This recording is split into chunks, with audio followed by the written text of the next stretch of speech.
بسم اللہ الرحمن الرحیم۔ السلام علیکم ورحمۃ اللہ وبرکاتہ۔ فرعون اور حضرت آسیہ کی انوکھی شادی ہوئی۔ رسول اللہ صلی اللہ علیہ وسلم اکثر فرمایا کرتے کہ مردوں میں تو بہت سے نے درجہ کمال حاصل کیا، لیکن عورتوں میں صرف 4 ہیں جنہیں درجہ کمال حاصل ہوا: خدیجہ بنت خویلد، فاطمہ بنت محمد، مریم بنت عمران اور فرعون کی بیوی آسیہ۔ ناظرین، آج کی ویڈیو اسی کمال خاتون کے متعلق ہے کہ جسے اللہ کی بارگاہ میں بے پناہ مقام ملا۔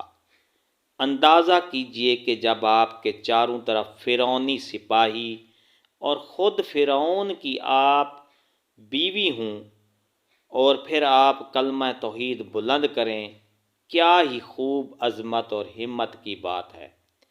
چلیے ویڈیو شروع کرتے ہیں کہ جب فرعون مصر نے ریان بن ولید کی پوتی حضرت آسیہ کو شادی کا پیغام بھجوایا۔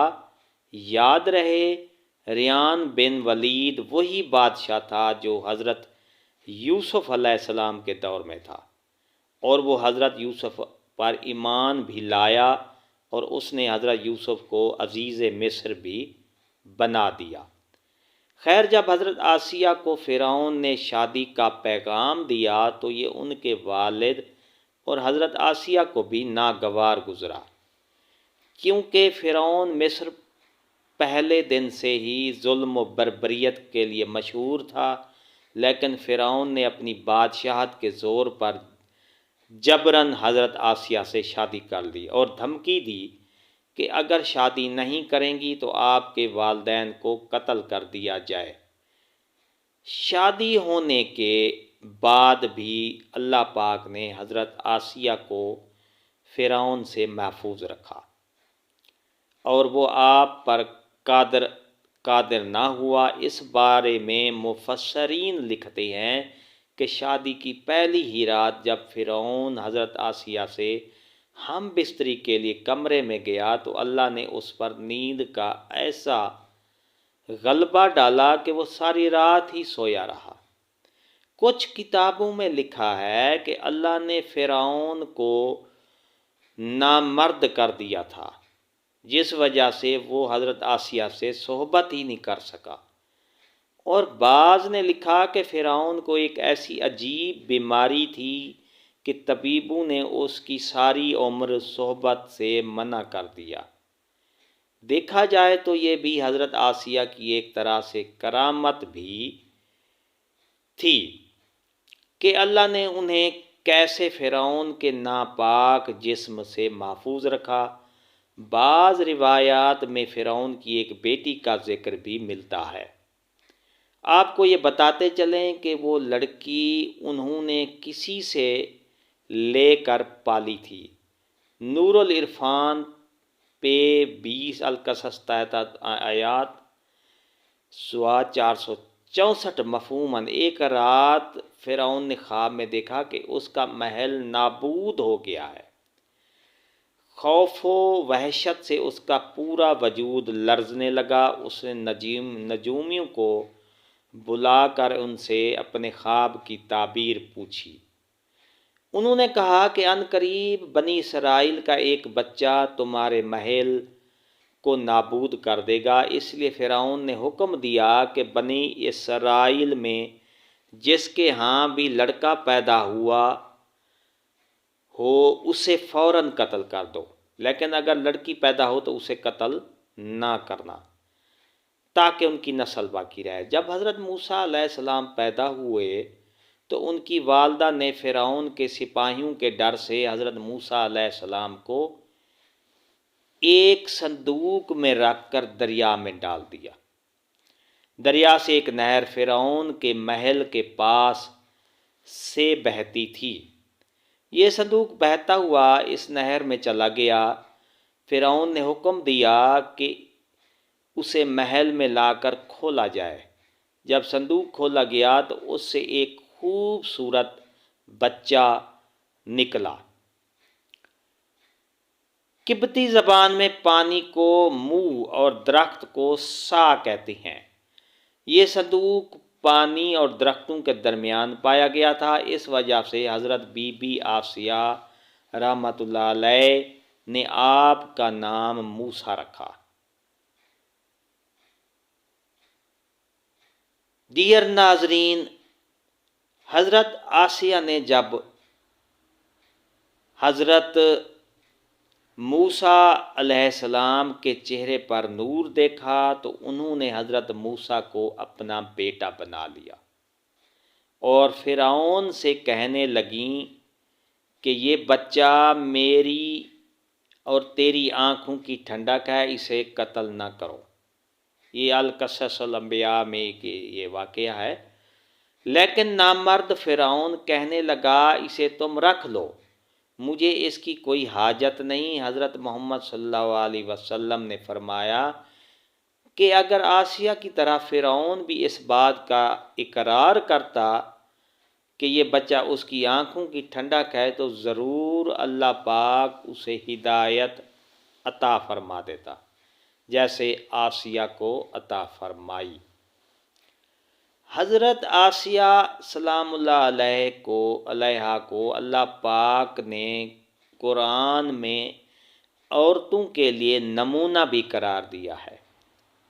حضرت آسیہ شادی کے پہلے دن سے ہی فرعون کے ظالمانہ اور کافرانہ اقدامات کے خلاف پہاڑ بن کر کھڑی رہیں۔ حضرت موسیٰ نے جب اعلان نبوت کیا اور جب محل میں جادوگروں سے مقابلہ کیا تو یہ دیکھ کر حضرت آسیہ حضرت موسیٰ پر ایمان لے آئیں۔ ایمان لانے کے بعد کافی دنوں تک انہوں نے اس بات کو فرعون سے چھپائے رکھا، لیکن جب فرعون نے خدائی کا دعویٰ کیا اور لوگوں سے خود کو سجدے کروانے لگا تو پھر حضرت آسیہ کھل کر میدان میں آ گئیں اور فرعون کے اس عمل کی سخت مخالفت کی۔ جیسے ہی فرعون کو پتہ چلا کہ میری بیوی بھی موسیٰ کے خدا پر ایمان لا چکی ہے تو اس نے حضرت آسیہ پر بھی ظلم ڈھانا شروع کر دیے۔ روز دن اور رات ان کو مختلف اذیتیں دینے لگا۔ فرعون جیسا کافر شوہر بھی ان کے ایمان کو متزلزل نہ کر سکا، لیکن فرعون نے بہت زیادہ کوششیں کیں تاکہ کسی نہ کسی طرح انہیں راہ راست پر منحرف کر دے، لیکن وہ ایسا نہ کر سکا اور آسیہ بھی اس کی تمام کوششوں کو ناکام بنا کر صرف خدائے واحد کی عبادت میں مصروف رہیں۔ حضرت موسیٰ علیہ السلام کے چاہنے والے فرعون کے سپاہیوں کے ہاتھوں ظلم و ستم کی بھینٹ چڑھ رہے تھے اور انہیں بے دردی کے ساتھ قتل کیا جا رہا تھا، یہاں تک کہ فرعون نے حضرت موسیٰ علیہ السلام پر ایمان لانے والے ایک شخص کو، جسے قرآن کریم نے مومن آل فرعون کے نام سے یاد کیا ہے، بڑی ہی بے دردی سے قتل کر دیا، جس کے بعد آسیہ کے صبر کا پیمانہ چھلک اٹھا اور کھلم کھلا فرعون کی مخالفت کرنے لگی۔ فرعون میں غیظ و غضب کی آگ بھڑک اٹھی اور اس نے اپنی زوجہ آسیہ کو بہت ہی دردناک طریقے سے اذیتیں پہنچائیں۔ اس ظالم نے ان پر بڑے بڑے عذاب کیے، ان کو بہت زیادہ مارا اور زد و کوب کیا اور چمیخا کر دیا، یعنی 4 کھوٹیوں میں آپ کو گاڑ دیا۔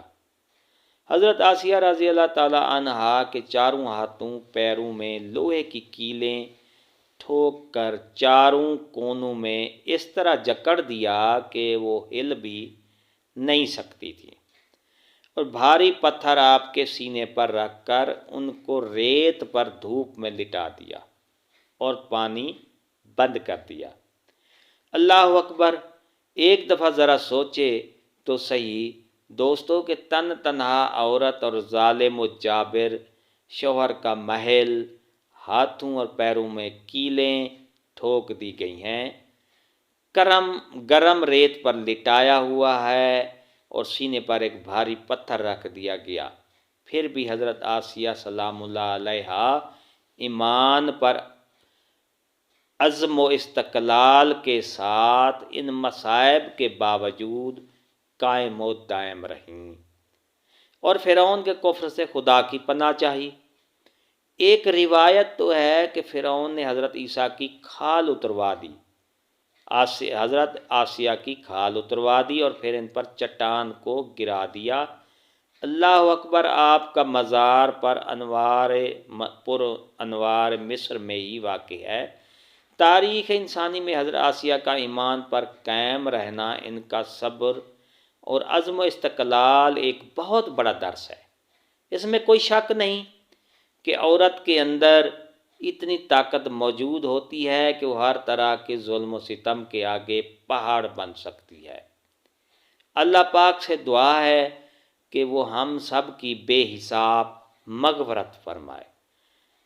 ڈیئر ناظرین، یہ تھی ہماری آج کی نئی اپڈیٹ، نئی ویڈیو۔ اگر آپ پسند آئی ہے تو لائک کریں، سبسکرائب کا ریڈ بٹن آپ کے بالکل سامنے ہے، اس کے ساتھ بیل آئیکن کے بٹن کو لازمی پریس کیا کریں تاکہ ہماری جو نئی ویڈیو ہم اپلوڈ کرتے ہیں اس کا نوٹیفیکیشن آپ کو اسی وقت مل جاتا ہے۔ ہنستے رہیں، مسکراتے رہیں، شاد رہیں، آباد رہیں، دعاؤں میں یاد رکھے گا۔ شکریہ، اللہ حافظ۔